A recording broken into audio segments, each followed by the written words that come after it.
avec nous pour cette émission. Je vous ai pressé, monsieur l'eurodéputé, donc j'aimerais qu'on arrive à aborder quelques thématiques majeures avec vous dans les prochaines minutes. Première thématique, c'est évidemment l'actualité politique et judiciaire, la présidentielle. On est à 9 mois tout pile du premier tour de la présidentielle et il y a une candidate officielle.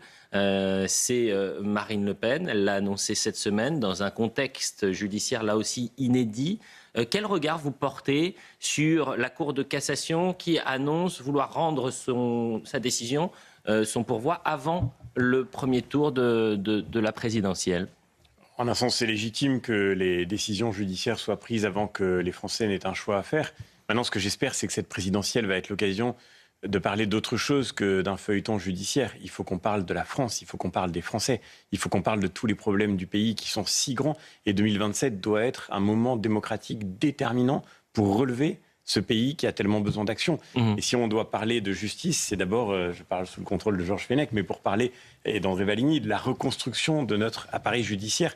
Ce dont les Français ont besoin, c'est d'être sûrs que leur justice sera au rendez-vous pour assurer cette continuité entre le travail des forces de l'ordre, le travail de la justice pour assurer que l'État fonctionne. Et voilà, ma crainte, ce serait qu'on passe des semaines maintenant à parler d'un feuilleton judiciaire qui a bien sûr son importance, mais qui ne doit pas éclipser le sujet majeur de cette élection présidentielle, qui est le grand choix démocratique. Question politique toujours, vous êtes un soutien assumé, affiché de Bruno Retailleau. Je regardais les premiers sondages, ça reste une photographie de l'instant. Le sondage du mois de juillet ne peut pas forcément dire que ça sera le résultat du mois d'avril. Ne veut pas dire du tout le résultat du mois d'avril. Bien sûr, mais il est parfois question de dynamique. Sondage OpinionWay pour les Échos et Radio Classique réalisé le 8 et 9 juillet dernier. 8% des Français voteraient pour Bruno Retailleau. Ils étaient 10% fin juin.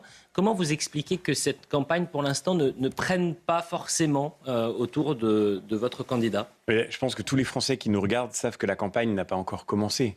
Les Français ne sont pas encore dans l'élection présidentielle et c'est parfaitement normal. Nous en parlons beaucoup, mais la vérité, c'est que le moment de la campagne, il commencera sans doute à l'automne prochain, quand nous allons vraiment rentrer dans cette ligne droite vers l'élection présidentielle.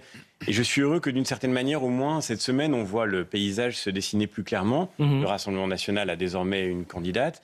On attend que chacun fasse ses propositions. Bruno Retailleau, lui, avec constance, il déroule son projet déjà depuis des mois. Et nous avons, je crois, le programme le plus avancé aujourd'hui.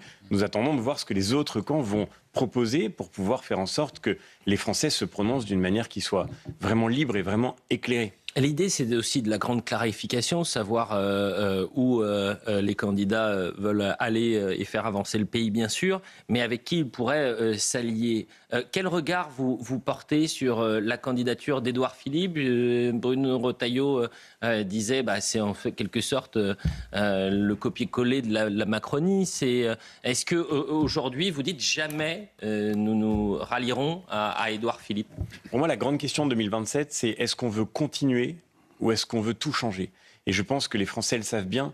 Aujourd'hui, dans ce pays, après 10 ans d'en marche, il n'y a plus rien qui marche. Et donc, il faut une alternance. Donc, jamais vous allez rallier Édouard Philippe si... Mais non, vous savez, moi, j'ai été, comme Bruno Retailleau, un opposant pendant 10 ans au macronisme. Et même quand Bruno Retailleau a été au ministère de l'Intérieur seulement pour empêcher la gauche et l'extrême gauche de prendre le pouvoir en France, il continuait de dire que le macronisme était terminé, qu'il fallait sortir du macronisme. Et je pense que nous n'avons plus le droit d'attendre. Le « en même temps » qui a mis la France dans le mur doit enfin trouver une conclusion, parce que la France a besoin de choix clairs et courageux dans tous les domaines. On pourrait parler de budget, on peut parler d'école, on peut parler de sécurité, on en a parlé. On peut parler bien sûr de justice. Tous ces sujets-là vont supposer maintenant d'affronter des choix courageux et de sortir des ambiguïtés qui ont marqué les 10 dernières années. Cette position, peut-être les auditeurs d'Europe 1 et les téléspectateurs de CNews la trouveront plus claire que Laurent Wauquiez. Je n'ai pas compris si Laurent Wauquiez était votre allié, votre partenaire ou votre adversaire, c'est-à-dire un soutien de monsieur Édouard Philippe. Moi, je vais vous dire les choses très franchement. J'ai pas bien compris, c'est pour ça que je vous pose la question. Moi non plus, j'ai pas bien compris, pour être très honnête, j'ai pas bien compris ce que Laurent Wauquiez avait voulu dire. Laurent Wauquiez, je le connais depuis longtemps, j'ai mené bien des combats avec lui au moment, par exemple, des élections européennes de 2019. Je l'ai toujours connu très dur sur le bilan du macronisme. Lui aussi, il a fait le choix de rester un opposant. Et aujourd'hui, je ne m'explique pas qu'il puisse considérer qu'Édouard Philippe peut relever le pays. Moi, je ne crois pas qu'on on réparera les problèmes de la France avec ceux qui ont contribué à les causer ou à les aggraver. Et je ne dis pas ça par animosité personnelle. Vous savez, la politique, c'est pas une question de combat entre des individus. Parfois un peu. Non, ce qui compte d'abord, c'est la France et les Français. Oui. Et je crois profondément que, quand j'écoute d'ailleurs ce que dit aujourd'hui Édouard Philippe, quand je vois ce que font ces parlementaires, à Bruxelles, à Strasbourg, on vient de voter un texte très important contre l'immigration illégale, le règlement retour. Sur ce texte, les députés d'Édouard Philippe se sont abstenus, les députés macronistes ont voté contre en expliquant qu'on était en train d'attaquer les droits fondamentaux seulement parce qu'on porte un projet qui est soutenu aujourd'hui par 25 pays sur 27. On voit une incompatibilité idéologique et avec visiblement ce que vous dites avec Horizon dans votre discours. Vous savez, on a parlé de football, on va filer la métaphore. Il y a ce qu'on appelle la VAR en télé. C'est-à-dire ce que vous venez de me dire, je pourrais vous le ressortir dans quelques semaines. Ah non, mais moi, vous savez, on va être très clair. La continuité. Moi, vous me connaissez, Elliott Deval, je n'ai jamais changé de discours. On peut être d'accord ou pas avec moi, mais moi, j'ai jamais changé. Mais Bruno Retailleau ne changera jamais de discours, lui non plus. Mais lui non plus. Enfin, et d'ailleurs, c'est ce que même ses adversaires lui reconnaissent. Bruno Retailleau, là encore, on peut être d'accord ou pas avec lui, c'est la beauté de la démocratie. Mais tous ceux qui le suivent depuis longtemps savent que Bruno Retailleau n'a jamais changé de cap ni de ligne. Question très importante, j'en ai deux, et après je vous laisse François-Xavier Bellamy. Première question sur une question qui est existentielle, un choix civilisationnel. Le 15 juillet prochain, il y aura ce vote définitif à l'Assemblée nationale sur la fin de vie. On a vu cette polémique notamment naître ces dernières heures, avec un ministre des Relations avec le Parlement et le CESE qui voulait se réunir autour pour célébrer la mort administrée. Un cocktail. Alors, il nie l'aspect cocktail dînatoire avec les membres du CESE au sortir de ce vote. Mais allons plus profondément. Que pensez-vous de cette loi qui sera très certainement votée le 15 juillet prochain ? Je ne dirais pas qu'elle sera très certainement votée. Et moi, je crois à la vie démocratique. Je crois que le débat parlementaire a permis de montrer la gravité de cette décision qui nous est proposée aujourd'hui. Vous savez, vous l'avez dit, c'est un choix de société majeur. En fait, la question qui se pose pour nous, c'est qu'est-ce que signifie soigner celui qui est dans la détresse ? Bien sûr, on vit tous la détresse, l'épreuve, la dépendance, la vieillesse. On vit celle de nos proches, on vit cette expérience de la dépendance aussi, chacun d'entre nous, dans nos propres existences. Et la question qui se pose, c'est comment est-ce qu'on répond aujourd'hui à l'épreuve ? Est-ce qu'on y répond par le soin ? Est-ce qu'on y répond par la mort ? Et c'est aujourd'hui ce choix qui nous est proposé, qui consiste pour la première fois à considérer que tuer peut être un soin. C'est la première fois, y compris dans l'histoire de la médecine, le serment d'Hippocrate, qui est très ancien, dit que jamais le médecin ne doit administrer la mort. Et aujourd'hui, ce que voudrait célébrer M. Panifous, ce que voudrait célébrer tous ceux qui ont orchestré cet agenda, ce que manifestement Emmanuel Macron est très pressé de célébrer lui aussi, c'est le fait que le suicide puisse devenir un droit auquel l'État, c'est-à-dire chacun d'entre nous, contribue. Moi, vous savez, c'est très simple.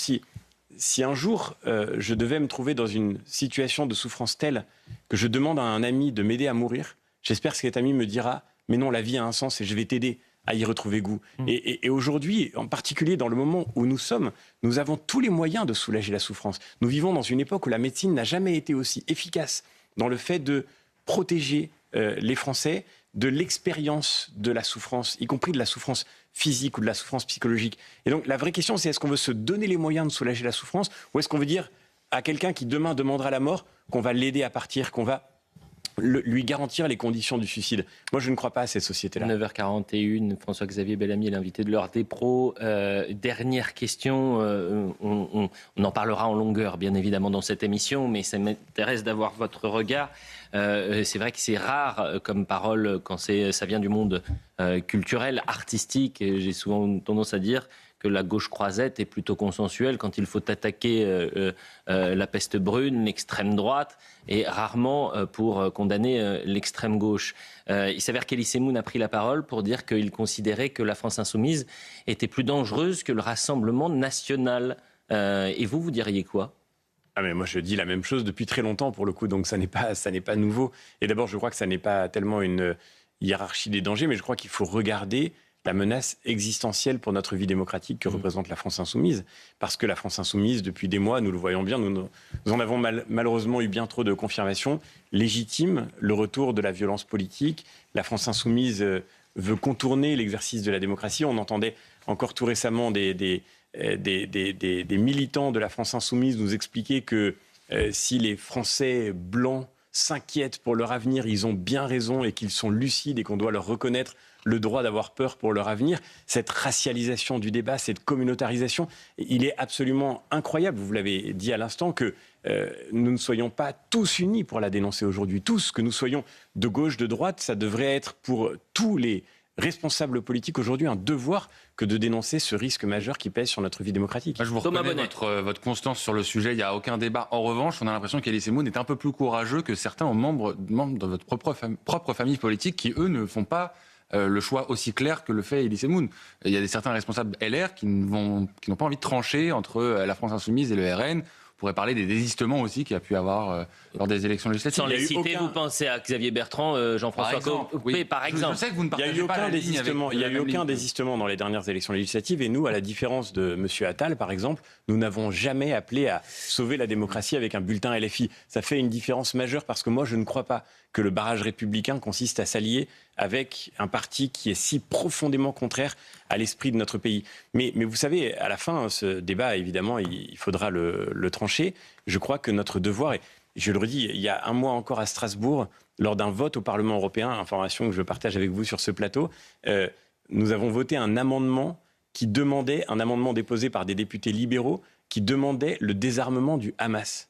Tout le Parlement a voté cet amendement, tout le Parlement, sauf les députés de la France Insoumise. Évidemment. Eh bien ça, vous voyez, ça, je crois que tous ceux qui croient qu'on peut mettre un signe égal entre la France Insoumise et n'importe quel autre parti politique en France aujourd'hui devraient répondre de la manière dont ils considèrent un vote comme celui-là. François-Xavier Bellamy, chose promise, chose due, avec 4 minutes de retard malheureusement. Merci d'être venu nous voir. Merci à vous, merci infiniment pour votre accueil. Et d'Europe 1. Je pourrais dire un mot. Vous allez en dire même plus, mais permettez-moi de dire au revoir à François-Xavier Bellamy qui est pressé. Ah non, à François-Xavier Bellamy. Alors là, c'est de la faute de lui dire que André Valigny. Le sujet de la fin de vie est le sujet par excellence qui transcende les clivages politiques. Parce qu'en ce qui me concerne, de gauche, progressiste, entre guillemets, je partage mot pour mot ce que vous avez dit sur la loi fin de vie. Eh bien, nous en parlerons dans cette émission avec Claire. J'en suis très touché et je crois que je suis très marqué de ce que vous venez de dire, de votre courage aussi. Et on connaît tous votre courage et votre liberté de parole. Ce qui me marque beaucoup dans ce débat, c'est qu'il n'est pas réductible à des clivages politiques. Et je vois aujourd'hui, comme d'ailleurs dans d'autres pays du monde, que la gauche sait se mobiliser quand elle est fidèle à son identité politique pour défendre les plus vulnérables et le devoir de les soigner. Et c'est pour ça que j'espère que ça n'est pas joué d'avance et que ceux qui ont voulu organiser ce petit cocktail de l'indécence seront démentis bientôt. Merci beaucoup. Le cocktail de l'indécence, avez-vous dit, nous en parlerons dans quelques instants. Et Claire Fourcade sera notre invitée, évidemment, d'un courage absolu. Claire Fourcade qui travaille dans les soins palliatifs, qui a pris la plume justement pour parler des soins palliatifs. François-Xavier Bellamy, merci. Merci à vous. Claire Fourcade sera notre invitée. Vous voyez son livre aux éditions Fayard, Fin de vie, manuel de résistance. Revenons sur cette déclaration d'Elie Semoun, qui a du courage, diraient certains, et je n'ose imaginer la pluie d'attaques, de menaces et pourquoi pas d'insultes qu'il a dû recevoir depuis hier, et cet entretien sur RTL, lorsque le journaliste lui pose la question du Rassemblement national, de la condamnation de Marine Le Pen, et ça, il y a une sorte de bascule, puisque ensuite il va dire: je suis désolé de décevoir les auditeurs, mais moi le plus grand danger, c'est pas le Rassemblement national, c'est la France insoumise. Écoutez. Je vais vous répondre comme un homme politique. Je suis surtout un imposant à LFI. Je suis vraiment désolé pour les auditeurs qui nous écoutent et qui m'aiment bien. Mais là, franchement, je ne peux pas supporter cet antisémitisme affiché. Donc j'ai vraiment beaucoup de mal avec ce parti. Vous dites ce matin, vous trouvez la France insoumise plus dangereuse que le Rassemblement national? Oui. Écoutez, oui, oui. S'il faut répondre à votre question, et je vous réponds sincèrement, j'ai vraiment peur du bordel organisé par LFI. Pour moi, c'est pas une démocratie, quoi. Ça ressemble pas à une démocratie. Et lorsqu'il parle de bordel, on aurait pu citer ce qui s'est passé cette semaine à l'Assemblée nationale avec Assa Traoré, qui est soutenu par la France insoumise au moment de la loi sur la présomption de légitime défense. On va en dire un mot. On va en dire un mot, mais surtout on va écouter Sylvain Maillard. Il ne fait pas partie de l'international réactionnaire, Sylvain Maillard, député Renaissance. Il dit en 10 ans, j'avais jamais vu un tel niveau de violence à l'Assemblée nationale. Écoutez. Avant-hier, j'étais à l'Assemblée nationale au moment où il y a eu ces événements avec Madame Traoré. La violence, parce qu'on parle de la fin, on était hors séance, c'était très violent. Contre les huissiers. C'était très violent. Mais la séance en elle-même a été extrêmement violente. Pourquoi ? LFI, ce qu'on n'a pas dit. On avait une vice-présidente Rassemblement National, Hélène Laporte, où d'un seul coup, Louis Boyard lui a dit « Vous êtes raciste, madame ». Je ne sais pas pourquoi, il lui dit « Vous êtes raciste ». Elle a dit je vais le mentionner, ce que vous venez de dire, je vais le mentionner au bureau pour que vous soyez sanctionné.